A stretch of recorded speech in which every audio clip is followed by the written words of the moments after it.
बोधाय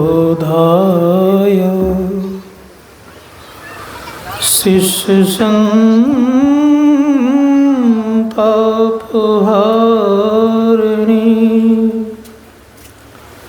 सच्चिदानन्दरूपाय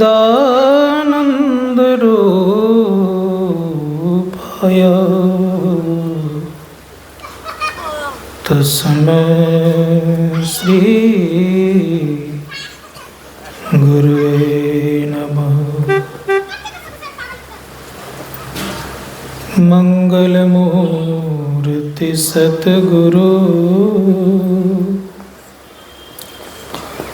मिलवै सर्वा धार मंगलमय मंगल करन बिनवा बारंबार। धन्य धन्य सतगुरु सुखदा महिमा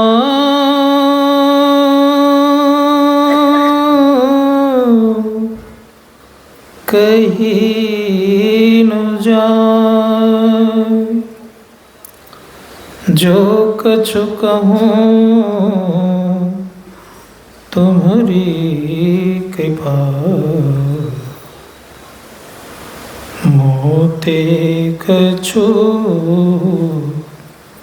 न बसाए। एक बार निवेदन है कि बुलंद आवाज जयकार करें। बोलिए प्रेम से श्री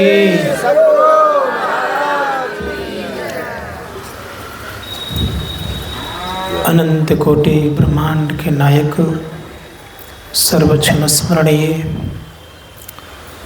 संत सदगुरु के युगल पाद पद्मों में कोटि सा नमन। मंचस्थ पूज्य स्वामी सुबोधानंद जी महाराज, सम्माननीय हमारे कुंदन बाबा, परम आदरणीय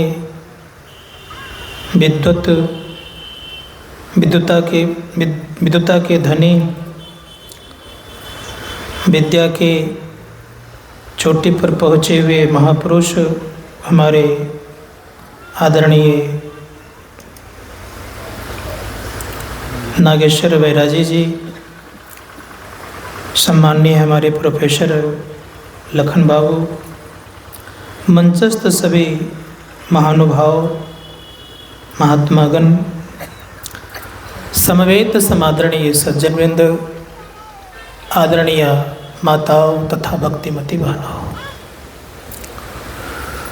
प्रत्येक व्यक्ति सुख चाहते हैं, सुख की कामना सबके भीतर में है। सुख के कामना के लिए अनेक प्रकार लोग अपनी बुद्धि के अनुसार, अर्जित ज्ञान के अनुसार लोग कुछ न कुछ कार्य करते हैं। कोई न कोई रोजगार भी करते हैं, कोई व्यापार भी करते हैं, कोई नौकरी भी करते हैं। अर्जित ज्ञान के आधार पर सुख पाने की इच्छा और आकांक्षा बना के रखते हुए उपाय भी करते हैं। कोई कोई संसार में लोग ऐसे भी होते हैं कि जिस कार्य को संसार में करते हैं उस कार्य को स्वप्न जगत में भी करते हैं। धर्मशास्त्रकार ने कहा जीवन में अगर कल्याण चाहते हैं तो संसार की जो सुख सुविधाएं हैं ये इंद्रियमय सुविधा होने के नाते हमारे आपके जीवन में सदा एक तरह का सुख रहता नहीं है। जब एक तरह का नहीं रहता है तो नित्य सुख और शाश्वत सुख प्राप्त करने के लिए उपाय लोग कुछ न कुछ करते भी, करना भी चाहिए। संसारिक जीवों से नित्य सुख की सांसारिक जीवों से नित्य सुख की आकांक्षा और इच्छा का बोध दिलाने वाले कोई सच्चे महापुरुष होते हैं। संसारिक सुख सुविधाओं की सुविधा से ऊपर उठने का बोध दिलाने वाले कोई सच्चे संत सद्गुरु होते हैं। कोई महापुरुष ही होते हैं कि तुम्हारा जो संसार का सुख है ये नित्य नहीं है, अनित्य है, लेकिन तुम आत्म सुख की तरफ बढ़ोगे तो ये नित्य और शाश्वत है। इसके संबंध में जो तत्वदर्शी जन हैं, जिन्होंने आत्म साक्षात्कार कर लिया है, उनके मन में एक सद्विचार उत्पन्न होते हुए उन्होंने एक बैठक अर्थात मीटिंग बुलाई। और मीटिंग में कौन कौन? कोई छोटे मोटे व्यक्ति नहीं, केवल भौतिक विद्या के प्रकांड विद्वान नहीं, तत्वदर्शी गण। काकभुशुंडी जी और गरुड़ जी के संवाद में हम लोगों ने सुना है। गरुड़ जी कहते हैं, गरुड़ जी से कहते हैं काकभुशुंडी जी, उन्होंने कहा, शिव अज सुख सनकादिक नारद, जे मुनि ब्रह्म विचार विशारद। जो मुनि ब्रह्म विचार में विशारद हैं, जिनका ज्ञान सर्वोपरि है, वे लोग मीटिंग में आए हुए हैं। और उन लोगों ने कहा कि सब कर मत खगनायक एहा, करिए राम पद पंकज नेहा। काहे पक्षीराज, सबों का जो मत और विचार है यह है कि जब तक राम के चरणों में प्रेम नहीं करेंगे तब तक जो परम सुख और नित्य सुख है वो मिलना संभव नहीं है। परम सुख और नित्य सुख क्या है? इंद्रिय में जो सुख है ये क्षणिक है, क्योंकि आप की जो इंद्रियां हैं, हम आपकी जो इंद्रियां हैं, इस शाश्वत सुख भोगने में सक्षम नहीं है। इनको उतनी शक्ति नहीं है। क्यों? ये क्षणिक सुख को भोगने में समर्थवान है। धर्मशास्त्रकार कहते शाश्वत और नित्य सुख भोगने का ताकत केवल आत्मा में है और आत्मीय सुख की प्राप्ति परमात्मा की प्राप्ति में है। इसलिए संसार का कोई भी व्यवस्था आप कर लें, पूर्ण रूपेण से आप सुखी नहीं हो सकते। काकभुशुंडी जी कहते हैं, श्रुति पुराण सदग्रंथ कहाई, रघुपति भक्ति बिना सुख नहीं। वेद और पुराण कहते हैं कि जब तक राम की भक्ति हम नहीं करेंगे तब तक वो सुख मिलने वाला नहीं है। कहा भिन्न भिन्न प्रकार को उपमा दिया। कमठ पीठ जामही बरुबारा, बंध्या सुत बरु काहू ही मारा। कछुए के पीठ पर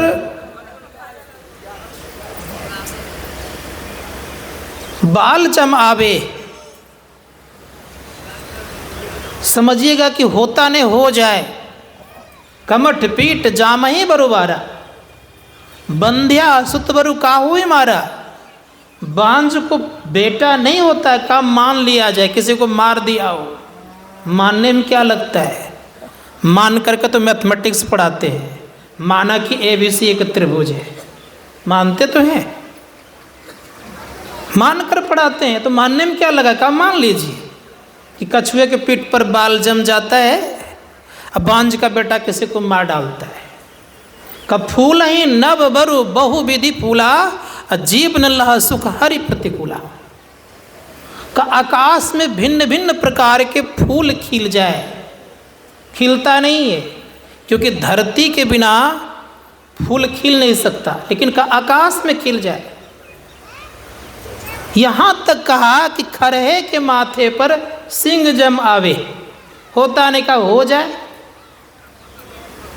इतना ही नहीं, इतना ही कह करके नहीं छोड़ दिए। कहा बारी मथे घृत होए बरु, सिकता ते बरु तेल, बिनु हरि भजन न भव तरिये, यह सिद्धांत अपेल। बारी नाम है पानी का। पानी को मथने से घी अगर हो जाए तो गाय और भैंस को पालने की आवश्यकता नहीं होती। यहाँ तो 15 फीट पर ही पानी निकल जाता है। सबके घर में टैंकी भर भर के घी होता कि नहीं होता? लेकिन कहा होता नहीं है। लेकिन मान लीजिए कि पानी के मथने से घी हो जाए। बारी मथे घृत होए बरु सिकता ते बरु तेल। इधर जिधर चलेंगे बालू ही बालू दिखेगा लगभग। कहीं मोटा बालू है, कहीं पतला बालू, लेकिन बालू ही बालू नजर आता है। कहा अगर इसके पेरने से तेल निकल जाए तो सरसों के दाना उगाने की आवश्यकता ही नहीं पड़ती, उगाते ही लोग नहीं। ये भी मान लीजिए कि बालू से तेल निकल जाए। बारी मथे घृत होए बरु सिकता ते बरु तेल।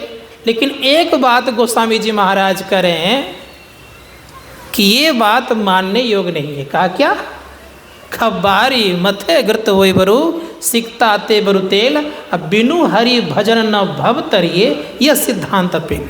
संसार सागर से तरने के लिए एक ही उपाय है। जब तक आप हरि का भजन नहीं करेंगे, राम का भजन नहीं करेंगे, तब तक न नित्य सुख की प्राप्ति होगी, न शाश्वत सुख की प्राप्ति होगी, न परमानंद की प्राप्ति होगी, न दुखों से आपका अंत कभी होगा।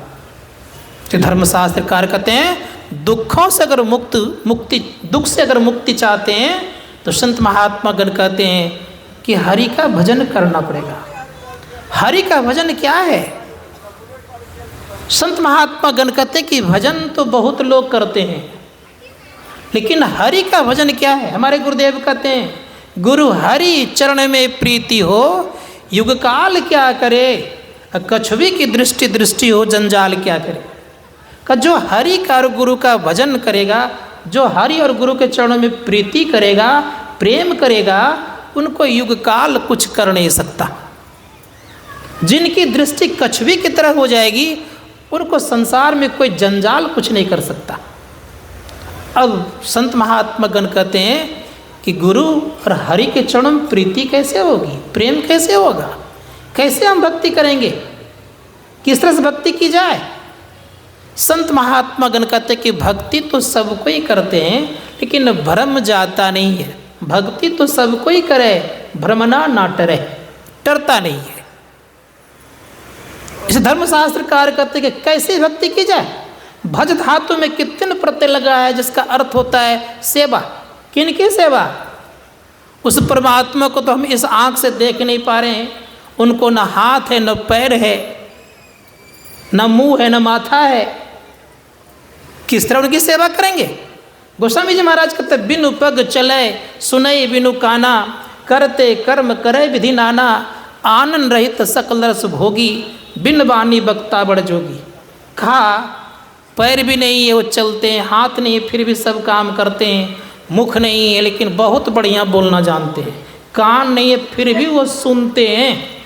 जो ऐसे परमात्मा, उनकी सेवा क्या करेंगे?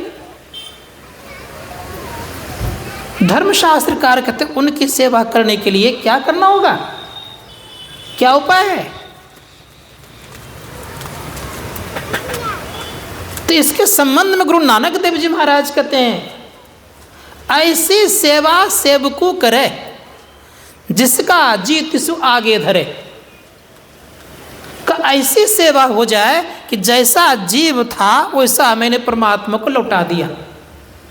इसके संबंध में संत कबीर साहब कहते हैं कि दास कबीर जतन से ओढ़ी, ज्यों की त्यों धर दिन ही चदरिया, झीनी रे झीनी। जैसा था पवित्र वैसा लौटा दिया। ये कैसे होगा कि परमात्मा की सेवा इस तरह कैसे हो जाएगा? इसके लिए शरीर को पवित्र करना होगा। और शरीर पवित्र कब होगा? जब मन से हम निकलना, शरीर से मन और जीवात्मा निकल जाए तब तो। कुछ दूर तक तो मन और जीवात्मा साथ साथ, उसके बाद जीवात्मा अकेली अर्थात चेतन अकेला। अकेले अवस्था में ऐसी भक्ति होती है और ऐसी सेवा होती है। ये कब होगा? ऋषि मुनिगण कहते कि भक्ति का अर्थ पहले समझिए क्या होता है। भक्ति का अर्थ होता है सेवा। किनकी सेवा?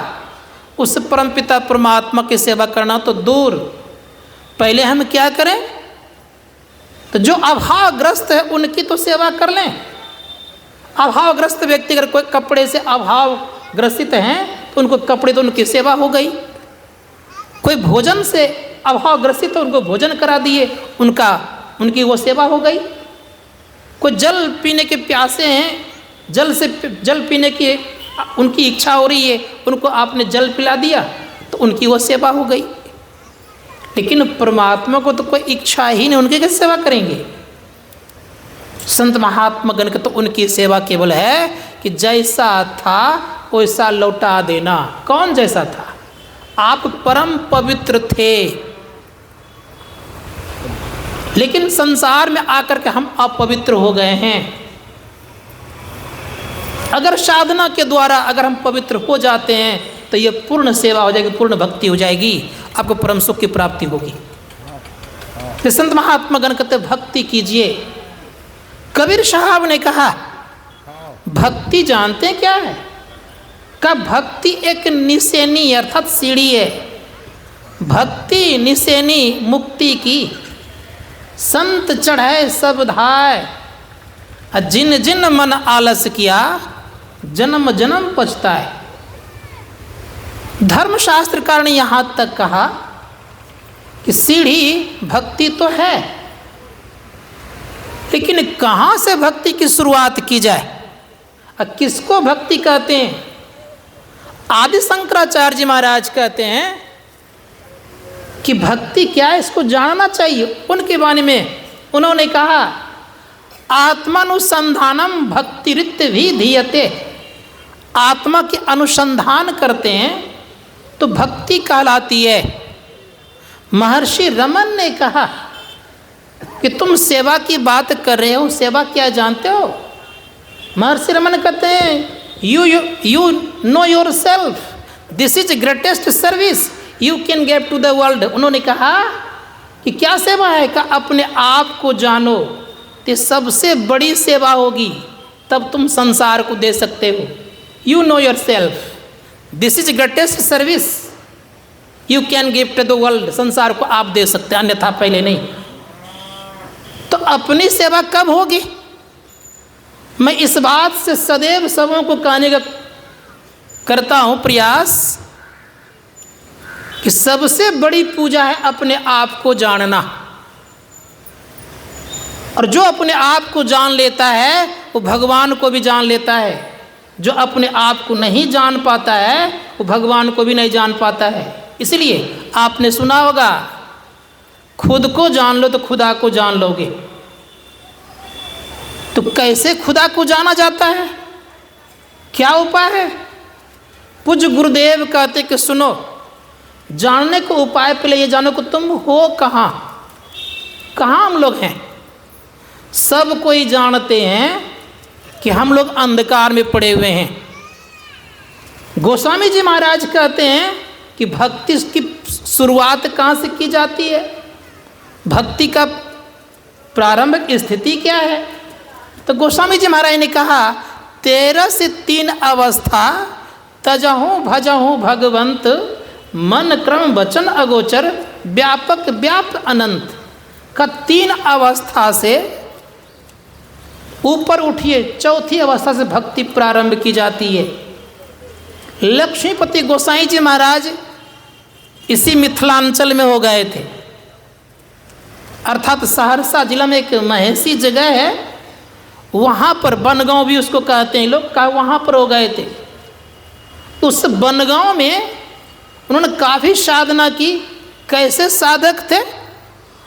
तो बड़े सुंदर शब्दों का प्रयोग उन्होंने किया है। पहले उनके विषय में सुनाता हूँ मैं। रात के 10 बजे लगभग 5 महात्मा आए चिमटाधारी, सबके हाथ में चिमटा था। अब रात्रि काल में आ गए हैं। अब 5 महात्मा को भूख लगी हुई थी। कुटिया के अंदर गए, कहा महात्मा जी कुछ खिलाइए। महात्मा जी ने कहा अपने शिष्यों से, अर्थात लक्ष्मीपति गोसाई जी महाराज ने कहा अपने शिष्यों से कुछ खाने पीने का तो है ही नहीं। कहा गुरुदेव कुछ नहीं है। कह दो।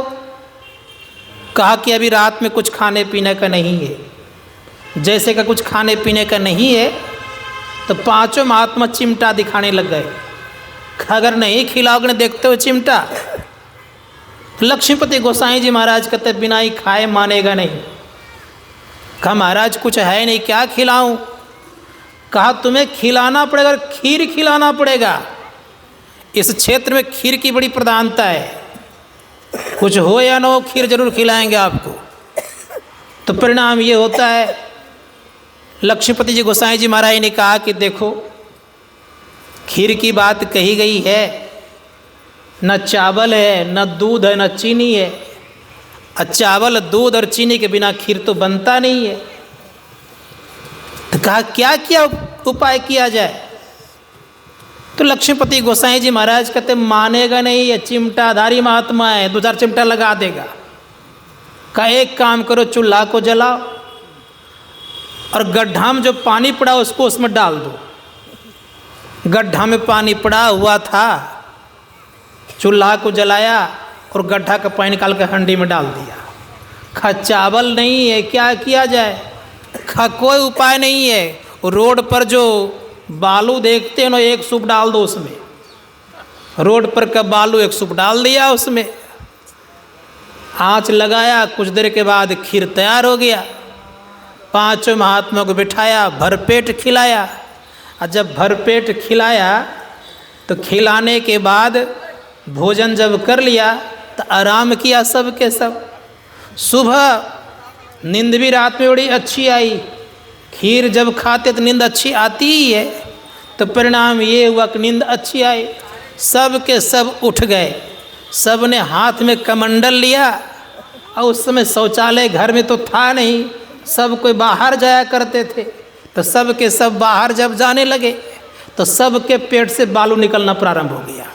और जब सबके पेट से बालू निकलने का, तब तो उधर से पांचों जब इकट्ठा हुए, कहा तुम्हारे पेट से क्या निकला? कहा मेरे पेट से ही बालू। कहा तुम्हारे पेट से बालू? सबके पेट से बालू जब निकला तो पांचों महात्मा गए लक्ष्मीपति गोसाई जी के महाराज के पास। कहा कि महाराज हम लोग रात में खीर खाए लेकिन पेट से निकल रहे बालू, क्या बात है? तो लक्ष्मीपति गोसाई जी महाराज कहते खाए थे बालू तो खीर कहाँ से निकलेगा? उनकी वाणी है, उन्होंने कहा कि 13 से 3 अवस्था तजहो भजहो भगवंत, तो कह दी गोस्वामी जी महाराज ने। लेकिन ये लक्ष्मीपति गोसाई जी महाराज कह रहे हैं, अब इन्होंने कहा चंचल चित्त को थीर कर चौथे में चित्त लाओ, चंद्र सुधारस चाखी के चिंता मणि पद पाओ। गोस्वामी जी महाराज कहते हैं कि भक्ति क्या है? उन्होंने कहा राम भगति जहाँ सुर सरी धारा, सरसई ब्रह्म विचार प्रचारा। कहा कि राम भक्ति क्या है? ये राम भक्ति जो है गंगा जी की धारा है, ब्रह्म विचार सरस्वती की धारा है, और विधि निषेध में कलिमल हरणी, कर्म कथा रविनंदनी भरणी। लेकिन गोस्वामी जी महाराज एक बात और कहते हैं, क्या कहते हैं? कि राम भगति चिंतामणि सुंदर, अब बसही गरुड़ जाके उर अंदर। जिनके अंदर में राम भक्ति चिंतामणि बस जाती है, उनके सारी चिंताएं चली जाती है। ये कब होगा जीवन में? संत महात्मा गण कहते अभी ये होने वाला नहीं है। ये होगा कब? तो उपनिषद कार कहते हैं कि सबसे बढ़िया बात तो ये है कि अच्छा मंत्र जपो आप। कहा कौन सा मंत्र संसार में सबसे सुंदर मंत्र है? तो उपनिषद कार का नास्तात् परो मंत्र, ना देव स्वात्मना, नानु संदेह परा पूजा, ना ही तृप्ति परम सुखम। कहा उपनिषद कार ने कि नादानुसंधान से बढ़कर संसार में कोई विशेष बड़ा मंत्र नहीं है। अपनी आत्मा से बड़ा संसार में कोई देवता बड़ा नहीं है, और नादानुसंधान की खोज से बड़ा संसार में और कोई खोज नहीं है, और तृप्ति से बड़ा संसार में कोई सुख नहीं है। इसलिए संत महात्मा गण कहते हैं कि नादानुसंधान को जानना चाहिए। ये उपनिषद कार्य करें। शंकराचार्य जी महाराज ने कहा कि आत्मा की खोज करो। महर्षि रमन ने भी कहा कि स्वयं को जानो तो तुम बहुत बड़ी सेवा कर सकते हो। लेकिन स्वयं को जानने के लिए गोस्वामी तुलसीदास जी महाराज और लक्ष्मीपति जी महाराज कहते हैं कि चौथी अवस्था चलना प्रारंभ करो। जो चौथी अवस्था चलना प्रारंभ करते हैं तो ऋषि मुनिगण कहते हैं वो चलता कहाँ है? का वो साधक चलता है पिंड से ब्रह्मांड के तरफ। जो पिंड से ब्रह्मांड की तरफ चलना जानता है उनका जीवन में कल्याण होना शुरू हो जाता है। इसके लिए क्या उपाय है? हमारे गुरुदेव कहते हैं कि कहाँ से चलना चाहिए। उन्होंने कहा गुरु महाराज की वाणी में, मन तुम बसो तीसरो नैना, महता से चल दीजियो रे। मन को कह रहा है कि तीसरो नयन में बसो, अर्थात तीसरा नयन मतलब कहाँ है? उपनिषदकार ने कहा बिंदु मध्य जीवात्मा सूक्ष्म रूपेण वर्तते। बिंदु के मध्य में जीवात्मा है, सूक्ष्म रूप से विराजमान है, वहाँ से चलना प्रारंभ कीजिए। वहाँ चलें, किधर चलेंगे? इसके संबंध में कहते हैं संत पलटूदास जी महाराज कि इसके लिए दृष्टि कैसी होनी चाहिए, कैसा मन होना चाहिए। तो संत पलटूदास जी महाराज कहते हैं कि कमठ दृष्टि जो लावई, सो ध्यानी प्रमाण, सो ध्यानी प्रमाण, सूरत से अंडा से वै।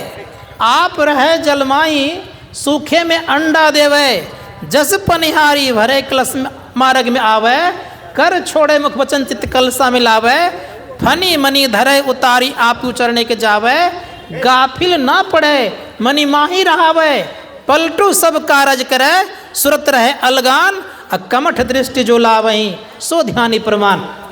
जिनकी दृष्टि कछुई की तरह हो जाती है वो साधक ध्यानी कहलाता है। चरणदास जी महाराज से पूछा जाए कि आप किनको ध्यानी कहते हैं? उन्होंने कहा ध्यानी को ऐसा चाहिए, वे सुने अनहद, आप अनाहत होइए, वासना सब भुने। जिनकी वासना चली जाती है वे ध्यानी कहलाते हैं। संत महात्मागण ने कहा कि ये जिनकी वासना समाप्त हो गई है वो जगे हुए व्यक्ति कहलाते हैं।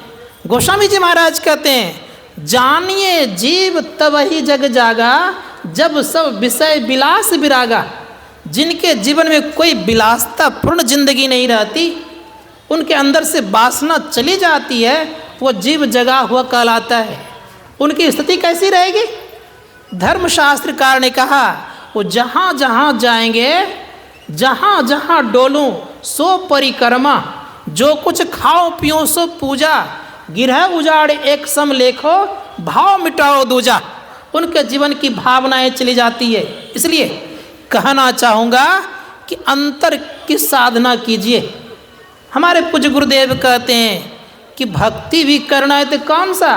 तो गुरुदेव कहते अहो भक्त सार भगति करु हो, असार भगति करी संसार भ्रमत रही, भक्ति श्रम निष्फल हो।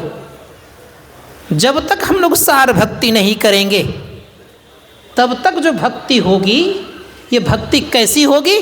तो का असार भक्ति होगी। संत महात्मा का सार भक्ति करनी चाहिए। सार भक्ति क्या है? रामकृष्ण परमहंस जी महाराज ने कहा कि भक्त तीन तरह के होते हैं। एक रजोगुणीमय भक्त, दूसरा तमोगुणीमय भक्त और तीसरे होते हैं सतोगुणीमय भक्त। रजोगुणमय भक्त कौन सा है और तमोगुण कौन है? जिनके जीवन में मार काट है, मांस मदिरा का सेवन करता है, चढ़ाता और खाता पीता है, इसे तमोगुणी भक्त कहा गया। जिनके द्वारा यज्ञ इत्यादि किया जाता है, हवन किया जाता है, जौ तिल घी को जलाया जाता है, इसको कहा गया राजस भक्त। संत महात्मागण का जो बैठ करके ध्यान करता है और आत्मचिंतन करता है, इसे कहा गया सतोगुणी भक्त। इसको फिर दो भागों में बांटा का सतोगुणी भक्ति करने के लिए साधकों को याद रखिएगा कि दो तरह की स्थिति से गुजरना पड़ता है। पहले साधक सगुण सकार की उपासना करता है। सगुण सकार की उपासना जब करता है तो वो साधक कहाँ से प्रारंभ करता है? मंत्र जाप से शुरू करता है। वो मंत्र जाप जपना चाहिए। जो साधक ठीक ठीक मंत्र जपता है तो असली तप भी करता है। इसलिए उन्होंने कहा कि मंत्र को ठीक ठाक जपना जानना चाहिए लोगों को, और जो ठीक ठाक मंत्र को जपेगा उनसे ठीक ठाक तप भी होगा। गुरुदेव के वाणी में है, गुरु जाप जपन साचो तप सकल कार्य सारणम। जितने संसार में कार्य हैं उस सभी कार्यों को बनाने में गुरु मंत्र अगर ठीक ठीक जपा जाए तो आपके जीवन में सब काम सफल होगा और बड़े आसानी से और सरलता पूर्वक हो जाएगा आपके जीवन में। इसलिए सच्चा तप करना चाहिए। भिन्न भिन्न प्रकार का लोग जप करते हैं, लेकिन गोस्वामी जी महाराज से पूछा जाए कि कितना लंबा चौड़ा जप करना चाहिए। एक सज्जन बड़े अच्छे कथाकार थे, वे कथा सुनाते थे और कथा सुना सुना करके वो कहते थे कि जिनको जो मन करे वो मंत्र मुझसे ले लीजिए। तो वो ऐसे साधक थे कि 10, 20, 50 मंत्र को याद रखे हुए थे। उस 50 मंत्र को सुना दिया। अब सुना देने के बाद वो क्या करता था, लोग जो अनुयायी होते थे उनके, तो कहते थे मुझे गणेश जी का मंत्र दीजिए, कभी कहते थे कोई हनुमान जी का मंत्र दीजिए, कोई कहते थे कृष्ण का मंत्र दीजिए, कोई कहते थे राम का मंत्र दीजिए। इस तरह से वो बहुत सारे अनुयायी बना लिए। संत महात्मा गणगदर गोस्वामी जी महाराज कहते हैं ये बात ठीक नहीं है। तो गोस्वामी जी महाराज ने क्या कहा, जानना चाहिए। गोस्वामी जी महाराज कहते हैं कि मंत्र कैसा होना चाहिए। तो गोस्वामी जी महाराज ने कहा मंत्र परम लघु जासु बस विधि हरिहर सर्वसुर्व महामत गजराज कहा बसकर अंकुश खर। कहा कि मंत्र छोटा होना चाहिए, लघु, और उसमें परम लगा दिया, मंत्र परम लघु जासु बस विधि हरिहर सर्वसुर्व। कहा कि ब्रह्मा विष्णु महेश और जितने देवता गण हैं सब के सब बस हो जाए, ऐसा मंत्र चाहिए। तो संत महात्मा गण कहते ऐसा मंत्र प्राप्त करने के लिए क्या करना पड़ेगा। ऋषि मुनियों ने कहा कि इतने ही नहीं, सबसे दुनिया में कोई बड़ा हाथी है ना, वो आपका मन है। इससे बड़ा और हाथी कोई नहीं है, लेकिन कोई कोई मन रूपी हाथी को बस कर सकता है। तो गोस्वामी जी महाराज कह रहे हैं कब, तो कह रहे हैं कि इस मनराज रूपी गजराज को बस करने के लिए एक अंकुश चाहिए। ये बंदूक और तलवार से हाथी बस नहीं होता। अंकुश से कहता है उठ तो उठता है, बैठ तो बैठता है, जिधर कहता है बाम तो बाम, दाम तो दाम, उधर चलता है। संत महात्मा गण कहते हैं अंकुश से काम लेना चाहिए लोगों को। उसी प्रकार से ये मन को एक मंत्र देना चाहिए। कौन सा मंत्र? छोटा मंत्र। भगवान शिव से एक बार जिज्ञासा करनी चाहिए, क्योंकि उनको योग के प्रवर्तक कहा गया। उनसे पूछा जाए कि आप कौन सा मंत्र जपने का सलाह देते हैं लोगों को, क्या परामर्श आपका है। भगवान शिव ने माँ पार्वती से कहने की कृपा की। उन्होंने कहा कि संसार में 1-2 नाम नहीं है और 1-2 करोड़ भी नहीं है। तो पूछा कितना करोड़ है, तो भगवान शिव कहते माँ पार्वती से सप्तकोटि महामंत्रास चित्त विवश कार्य का एक एव गुरु महामंत्रो गुरुक्षरद्वयम का हे देवी 7 करोड़ महामंत्र है, और इस 7 करोड़ महामंत्र चित्त को भ्रमित करने वाला होता है। एक मंत्र है गुरु मंत्र जो कि चित्त को भ्रमित नहीं करता है, ये सदा लोगों को सुख देने काम करता है और सदा आगे वही बढ़ाता है, संशय में नहीं डालता है। इसे धर्मशास्त्रकार कहते हैं आगे में बैठने वाले को थोड़ा शांत रहना चाहिए। जब से प्रवचन शुरू किया हूँ तब से कुछ न कुछ आगे में डिस्टर्ब होता ही है। आगे में उठना बैठना भी मुझे थोड़ा पसंद नहीं है। इसीलिए अगर जिनको बहुत ज़्यादा काम हो तो पीछे बैठना चाहिए। जो बार बार उठने का आदत रखता हो पीछे बैठना चाहिए। इससे क्या होता है, कहने में थोड़ी सी परेशानी होती है और ध्यान भटक जाता है। तो बस मैं 2-4-5 मिनट ख़त्म करने वाला हूँ, चिंता मत करिए।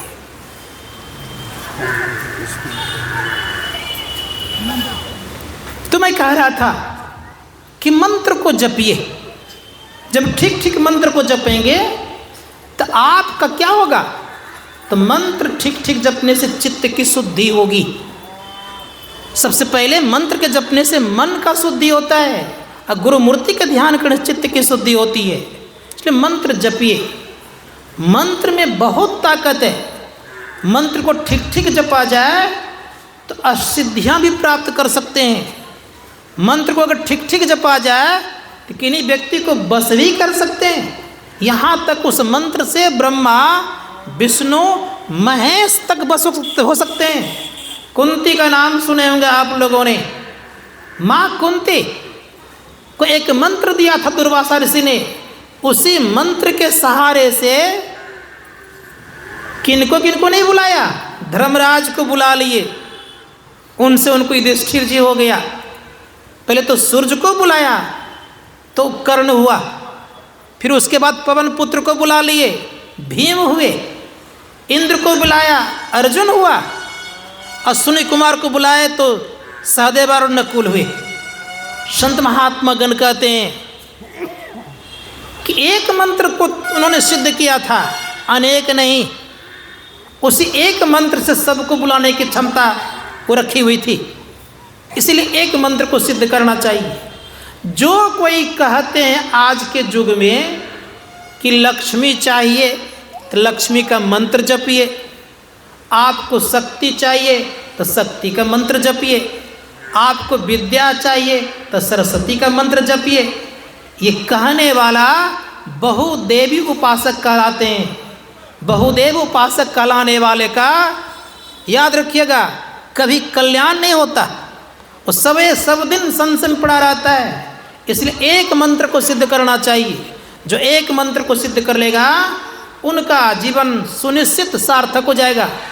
कुंती ने एक मंत्र को जप करके सिद्ध कर ली थी, जिसका परिणाम ये था कि जब जिसको चाहते तो बुला लेते थे। तो खूब बढ़िया से मंत्र को जपिए। कैसे जपना चाहिए?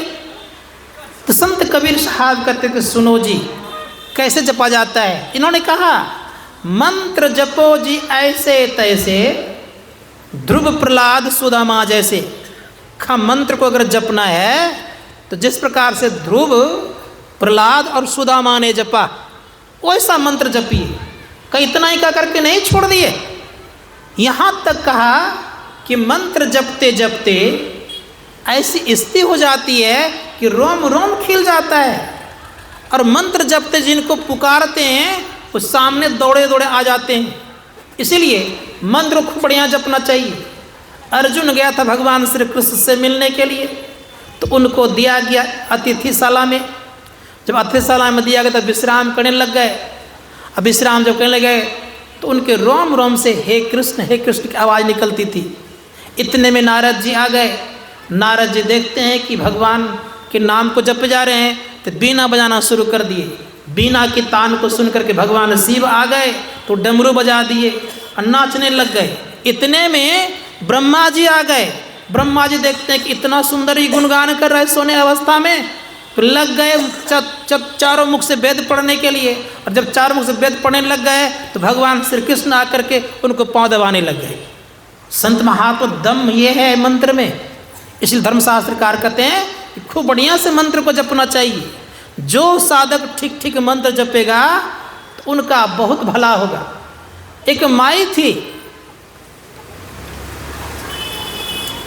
बैठ के जप करती थी, कोई विशेष काम नहीं करती थी वो। धर्मशास्त्रकार कहते हैं कि वो माई इतना जाप करती थी कि जाप में उनका मन काफी लगता था। एक छोटा सा लड़का था, बच्चे से कहती है कि बेटा सुनो, गाय के नाद में घास नहीं है, एक काम करो, मैं जप करने बैठ गई हूँ, तुम गाय के नाद में घास दे देना।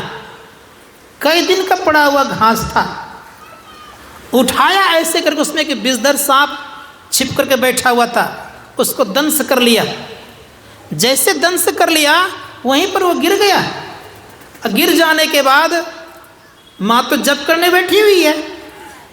अब स्थिति यह होती है कि क्या करे लोग, तो पड़ोसी देख लेती है। पड़ोसिन जाके कहती कि आप बैठ के जप कर रही हो, आपका बेटा तो गिरा हुआ है, मर तो नहीं गया कहीं, मुँह से फेन चल रहा है। सच में देखा तो मुँह से फेन चल रहा है। बेचारी घबराई ही नहीं, जप कर रही थी बढ़िया से, जप को सिद्ध कर चुकी थी। उठाती आंगन ले जाती है, मुँह का फेन को पोंछती है, मंत्र को अभिमंत्रित करती है, अब मुख पर जल छिड़क देती है, बच्चा उठ करके बैठ जाता है। तो मंत्र में ये ताकत है। यहाँ तक याद रखे गोस्वामी जी महाराज कहाँ, बनारस में लिखन पढ़ने का कार्य कर रहे थे, और उसी होकर जाने का था घाट। कौन सा घाट? जहाँ पर लोग जलाते हैं बनारस में, राजा हरिश्चंद्र घाट में, उसी घाट में जलाते थे, वहीं उसी होकर के जाते थे। संजोग से नवविवाहिता स्त्री विधवा हो चुकी थी। परिणाम ये हुआ, विधवा तो हो गई है, उसमें जलने की प्रथा थी, सती प्रथा। परिणाम ये होगा कि जा रहे थे सज धज करके, उस महिला के मन में केवल हुआ कि अब तो जलना है ही, क्यों न महात्मा जी का दर्शन कर लें, प्रणाम कर लें। प्रणाम करने के लिए केवल गई। महात्मा जी अर्थात गोस्वामी तुलसीदास जी महाराज लिख रहे तो उन्होंने केवल इतना ही जाना कि कोई सधवा नारी है। प्रणाम जो ही करती है तो गोस्वामी जी महाराज कहता सौभाग्यवती भव। अब वो 2-4 मिनट ठहर गई, दृष्टि पड़ती गोस्वामी जी महाराज का। कहते हैं कि तुम गई नहीं, तुझे मैं आशीर्वाद दे दिया, क्यों रुकी हुई हो? कहा महाराज आपने जो आशीर्वाद दिया सौभाग्यवती भव का, मेरा सौभाग्य तो श्मशान घाट जा रहा है और आप कह रहे सौभाग्यवती होगा। गोस्वामी जी महाराज कहते हैं मैंने क्या कर दिया? कहा चलो मेरे साथ। गए वहाँ, लाश को रखवाया, सारे बंधन खुलवाए, और जितने भी अंतिम बराती गए थे, अंतिम बराती समझते हैं ना आप लोग, अंतिम बराती जो गए हुए थे उन सबों का आगे बैठ जाइए, और उन महिला से कहा आप भी बैठ जाइए। महिला क्या करती है, तो जो मृतक पति था उनके छाती पर हाथ रख करके कहा आप जपिए जो मैं जपता हूँ। सबको कहा जपिए। गोस्वामी जी महाराज सीताराम जपा करते थे। सीताराम जपते जपते जपते जपते वो मुर्दा भी सीताराम तम करने लग गया, और उनका सुहाग सदा के लिए बच गया। तो मैं कहना यह चाह रहा हूँ कि मंत्र में बहुत ताकत है, इसलिए मंत्र खूब बढ़िया जपिए। मंत्र संबंधी रूप का ध्यान करना चाहिए। जो साधक मंत्र संबंधी रूप का ध्यान करेगा वो आगे बढ़ेगा। अब रूप के बाद बारी आती दृष्टि योग का। दृष्टि योग क्रिया करने से ज़्यादा लाभ है। क्या लाभ है? अपने अंदर प्रकाश का उदय होता है। जो साधक प्रकाश को देखता है तो जम के फंदे से बच जाता है। संत कबीर साहब कहते हैं घट घट दीपक वरय, लखै नहीं अंध है, लखत लखत लखी पड़े, कटे जम फंद है। जो अपने अंदर प्रकाश को देख लेता है उनके जम का फंदा कट जाता है, जम से बच जाता है, उनको जमराज लेने नहीं आता है। इसलिए संत महात्मा गण कहते हैं कि अपने अंदर प्रकाश को जलाना चाहिए। जो प्रकाश का उदय करता है वो व्यक्ति अपना काम करता है। कबीर साहब ने कहा अपने घट दिया ना बारू रे, नाम का तेल सुरत का बाती, ब्रह्म अग्नि उदगारू रे, जगमग जगमग ज्योत निहारो, तन मन धन सब बारू रे, झूठी जान जगत की आशा, बारंबार विसारू रे। कहे कबीर सुनो भाई साधु, आपन का समारू रे। वो अपना काम कर लेता है। इसलिए संत महात्मा गण कहते हैं अपना काम उन्हें पूर्वक करना चाहिए। प्रकाश के बाद शब्द होता है, संत महात्मा शब्द को अवश्य पकड़ना चाहिए। गुरुदेव के सत्संग योग के 4th भाग में है, उन्होंने अपनी वाणी में कहा है कि जो साधक शब्द को पकड़ लेता है तो उनकी दुर्गति नहीं होती है। अर्थात यहाँ तक उन्होंने कहने कृपा की कि प्रकाश नहीं मिले तो उतनी हानि नहीं है, लेकिन शब्द नहीं मिले तो बहुत बड़ी भारी हानि है। इसलिए शब्द को पकड़ना चाहिए। शब्द को पकड़ने वाला साधक सदैव याद रखिएगा, जहाँ शब्द आता है वहाँ तक पहुँचता है। पूज्य गुरुदेव कहते हैं कि सबके भीतर वो शब्द होता है। एक संत हो गए परम संत तुलसी साहब, उन्होंने कहा, उनकी वाणी में है, वे कहते हैं आ रही है धुर घर सदा तेरे बुलाने के लिए। हम लोग को सदा से बुलाने के लिए वो आ रहे हैं, लेकिन कौन सुनेगा? तो कहा वो सुन सकते हैं जिनके आंतरिक कान खुल गए। इसलिए कहा उन्होंने, गोस बातिन हो कुसादा जो करे कुछ दिन अमल ला इल्ला अल्लाह खुदा अकबर पे जाने के लिए। कहा जो साधक थोड़ा दिन अभ्यास करता है तो एक न दिन खुदा को प्राप्त कर लेता है। लेकिन हमारे गुरुदेव कहते कैसे प्राप्त करेगा? इन्होंने कहा कि प्रत्येक शरीर में 5 शरीर हैं। पहला शरीर स्थूल का है, इसमें भी आवाज़ है, सूक्ष्म में भी आवाज़ है, कारण में भी आवाज़ है, महाकारण में भी आवाज़ है। लेकिन 2 शरीर जो है प्रकाश युक्त है। कौन कौन? का सूक्ष्म भी प्रकाश युक्त है और स्थूल में भी कुछ भाग भी प्रकाश है। संत महात्मा गण कहते हैं कि दोनों प्रकाश को पार करते हैं, शब्द मिलता है। और शब्द को कहाँ तक ले जाना होगा? का कारण महाकारण भी शब्द है, लेकिन चेतन तो अर्थात केवल तो शब्द का भंडार ही है। संतों ने कहा कि जो साधक शब्द की साधना करता तो क्या होता है? तो गुरुदेव कहते बजती है 5 नौबतें, सुन एक एक को अब प्रति एक पे चढ़ जाके निज नाग खोजना। अब कहते हैं पंचम बजाय धुर घर से जहाँ आप विराजै गुरु कृपा से में ही तहाँ पहुँची खोजना। गुरुदेव की वाणी में है, उन्होंने कहा, उनकी वाणी में है, उन्होंने स्पष्ट कहा कि जो साधक शब्द को पकड़ लेता है उनका कल्याण होता है। इसलिए उन्होंने कहा नाद शब्द को, नादों से नादों में चली प्रणव ध्वनि सारे एक ओम सत्यनाम ध्वनि में ही हो भव पारे। संसार सागर से पार हो जाएंगे, परम कल्याण को प्राप्त करेंगे, दुखों का अंत होगा। तो मैं गुरु महाराज से प्रार्थना करता हूँ कि शिव कुमार बाबू नाम है, शिव शंकर बाबू, उनका स्वास्थ्य अनुकूल नहीं है।